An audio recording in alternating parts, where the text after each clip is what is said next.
ارتجالي ديكتاتوري تاع ديكتاتور من ابناء فرنسا. هذا الجنرال بالحديد الله اعلم من ضباط فرنسا اللي كانوا مع فرنسا. وديغول في سنه 58 من شاف الاستقلال تاع الجزائر جاي الاستقلال الضباط نتاعها كاع قال لهم دخلوا الثوره، صفاو اللي كانوا في الثوره تاع في الجبال وجاو هما شدوا العسكر تاع الجزائر بعد الاستقلال. تلك السنوات ما كانش فيها عزل سياسي ولا. هادو ابناء فرنسا هذا واحد منهم، هذا جنرال بن حديد. شد الناحيه الثالثه وعنده خلفيات تاريخيه. هذه منطقه بشار يقولوا لنا احنا مغاربه. علاش كانت هذه التفجيرات بهذه الكثافه وبهذا حقد دفين من ضباط فرنسا. هذا ضباط فرنسا هذو اغلبيتهم شاويه، وحاشا الشاويه كل شاويه خوتنا، بصح الشاويه هذو اللي ابناء فرنسا هما اللي كانوا يحاربوا في هذه المنطقه مسمينا مغاربه.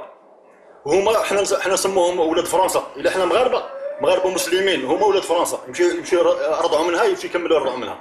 حنا الى مغاربه ولا جزائريين مسلمين، هما اولاد فرنسا، يمشوا لديغول ويمشوا للهولندي يكملوا الرضاعه نتاعهم. نفتخروا به. حنا مسلمين وما كانش بكري قبل الاستقلال وقبل الاخر ما كانش فيها جزائر ومغرب وهذه، كان كاع مسلمين وكانت دول شمال افريقيا. المهم اسمح لي، عمليه التفجير تمت في شهر رمضان. في شهر رمضان، وكانوا يديروا حنا عندنا في هذه المنطقه يديروا الحريره، هي الشربه كما يقولها الشربه في الشمال. حنا كنا نديروا الحريره. كانت اخوتي صغار والاخت تاعي وزوجة الوالد نتاعي. شحال كنتوا في العائله؟ كنا حوالي 8. انا التاسع كنت في الجبل ذاك الوقت، انا كنت في الجبل، وهذا هو المبرر تاع تفجير المنزل، باللي ولدكم راه في الجبل. والوالد نتاعي انا كان يخدم في السانتيير شركه النقل البري، وكان ديطاشي في العسكر، يدوا من السنطره يدوا البنزين ويدوا الطائرات هذوك، يدوا لهم الكيلوزار وهذوك، يدوهم الجيني ميليتاري، يخدم معاهم ديطاشي، وجاو فجروا له المنزل تاعه. انت واش هي الاسباب اللي دفعتك للصعود الى الجبل؟ الصعود الجبل بعد المطاردات كنت نشوف الظلم.